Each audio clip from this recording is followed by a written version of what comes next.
আসন্ন ত্রয়োদশ জাতীয় সংসদ নির্বাচনের আর মাত্র ১ মাস বাকি। রাজনৈতিক দলগুলো যখন শেষ মুহূর্তের প্রস্তুতিতে ব্যস্ত, তখন একটি বেসরকারি জাতীয় জরিপে উঠে এসেছে নির্বাচনী রাজনীতির এক নতুন বাস্তবতা, যেখানে বড়সড় এক ধাক্কায় খেয়েছে তারেক রহমানের বিএনপি। এই জরিপে পরিষ্কার ব্যবধানে এগিয়ে আছে জামায়াতের ১২ দলীয় জোট। কত ব্যবধানে এগিয়ে আছে জামায়াত?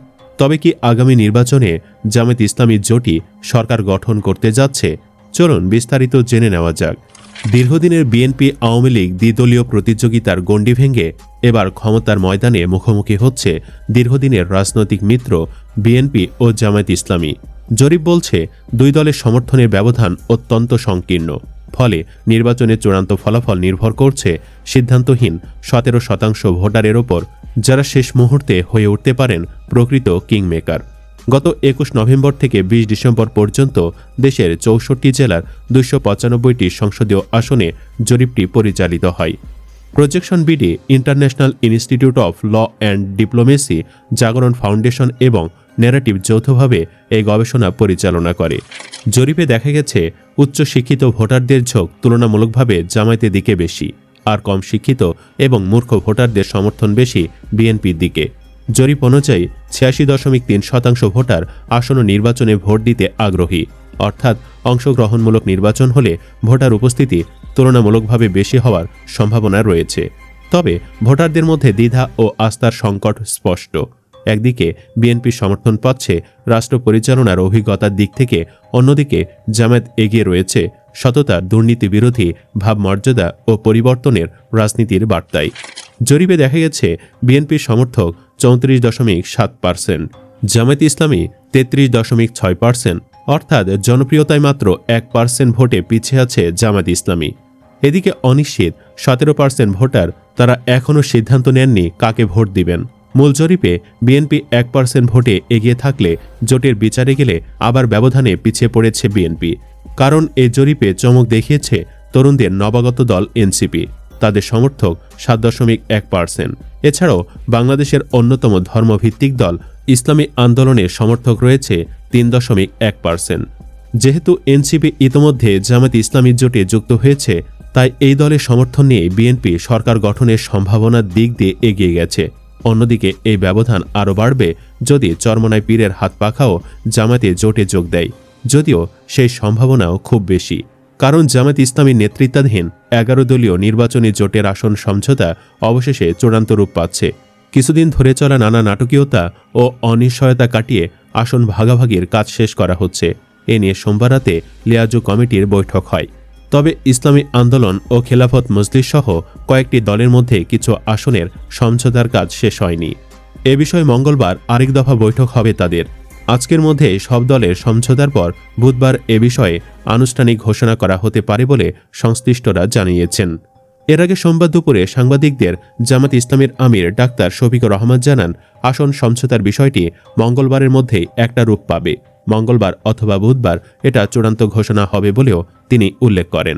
এ বিষয়ে বাংলাদেশ খেলাফত মজলিসের মহাসচিব মাওলানা জালালউদ্দিন আহমদ গতকাল মধ্যরাতে জানান, আমাদের সঙ্গে জামায়াতের বৈঠক হয়েছে, আমাদের চাহিদা এখনও পূরণ হয়নি। মঙ্গলবার দুপুরে আবার বসব, এদিন চূড়ান্ত হলে বুধবার ঘোষণা হতে পারে। একই ধরনের মন্তব্য করে খেলাফত মজলিসের মহাসচিব ডক্টর আহমদ আব্দুল কাদের বলেন, এখনও বলার মতো কিছু হয়নি। আমাদের সঙ্গে বিভিন্ন দলের প্রার্থীর সমঝোতা নিয়ে জটিলতা হচ্ছে, দেখা যাক কি হয়। এ বিষয়ে বুধবার ঘোষণার সিদ্ধান্ত হয়েছে বলেও তিনি জানান। এর আগে ৮ দলের দীর্ঘদিনের তৎপরতার ধারাবাহিকতায় এনসিপি ও এলডিপিকে যুক্ত করে গত ২৮ ডিসেম্বর ১০ দলীয় সমঝোতার ঘোষণা দেন জামায়াত আমির ডাক্তার শফিকুর রহমান। এটি নির্বাচনী সমঝোতা হলেও জোটের চেয়ে শক্তিশালী বলে তিনি সেদিন মন্তব্য করেন। পরে এতে এবি পার্টি যুক্ত হয়ে ১১ দলীয় সমঝোতায় রূপ নেয়। মহান মুক্তিযুদ্ধের সাবসেক্টর কমান্ডার ও বীর বিক্রম কর্নেল অলি আহমদ এবং জুলাই বিপ্লবে নেতৃত্ব দেওয়া তরুণদের দল ওই সমঝোতায় আসায় রাজনৈতিক অঙ্গনে তোলপাড় সৃষ্টি হয়।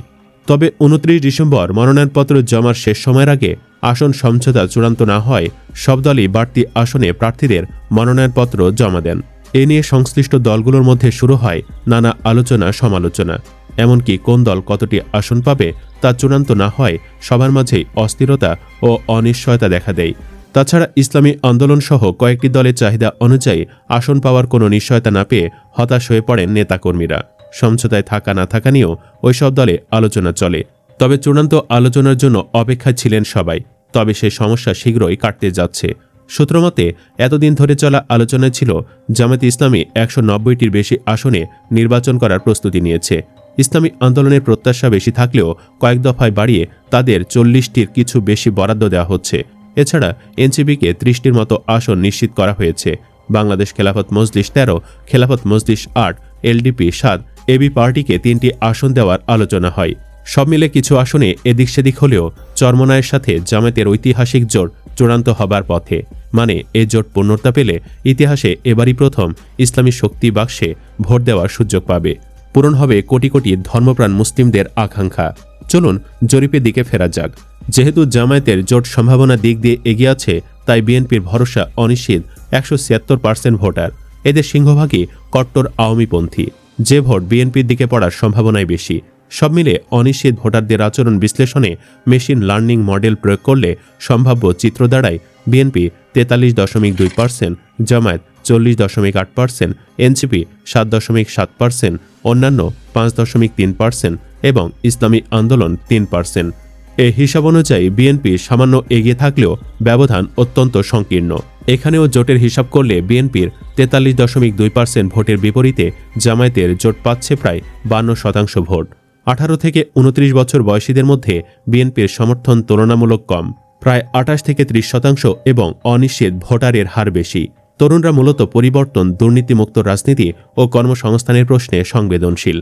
গ্রামীণ এলাকায় বিএনপির সমর্থন 35.9%, শহরে 31.9%, শহরে অনিশ্চিত ভোটারের হার 21.5%, যা নগর মধ্যবিত্ত ও তরুণ ভোটারদের রাজনৈতিক অনিশ্চয়তা নির্দেশ করে।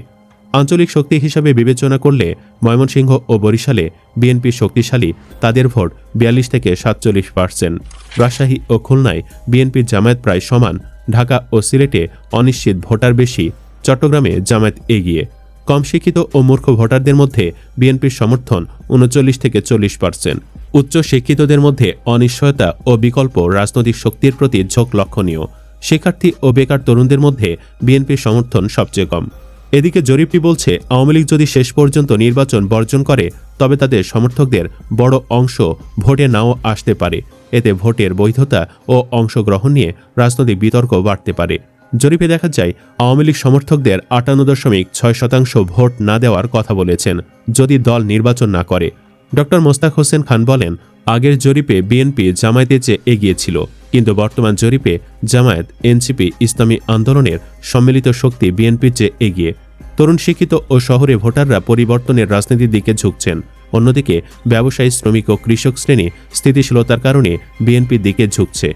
তার মতে, জুলাই গণঅভ্যুত্থান একটি বৈপ্লবিক মোড় তৈরি করেছে। একটি অংশ মৌলিক পরিবর্তন চায়, অন্য অংশ চায় দ্রুত স্থিতিশীলতা। এই দ্বন্দ্বই আসন্ন নির্বাচনের মূল রাজনৈতিক চালিকা শক্তি। মেজর জেনারেল আমশা আমিন মনে করেন, ভারতের আধিপত্যবাদী প্রভাবের প্রশ্নে যেসব দল আপোষহীন অবস্থানে থাকবে তারাই ভোটে সুবিধা পাবে। যেহেতু বিএনপির মধ্যে ভারত ঘেঁষা মনোভাব দেখা যাচ্ছে, তাই দলটির পিছিয়ে পড়ার সম্ভাবনা খুবই বেশি। সুপ্রিয় দর্শক, আগামী নির্বাচনে কোন দলে জেতার সম্ভাবনা বেশি দেখছেন আপনি? কমেন্ট বক্সে জানিয়ে দিন আপনার প্রিয় দলের নাম। ভিডিও ভালো লাগলে লাইক দিন এবং চ্যানেলটি সাবস্ক্রাইব করুন। ধন্যবাদ।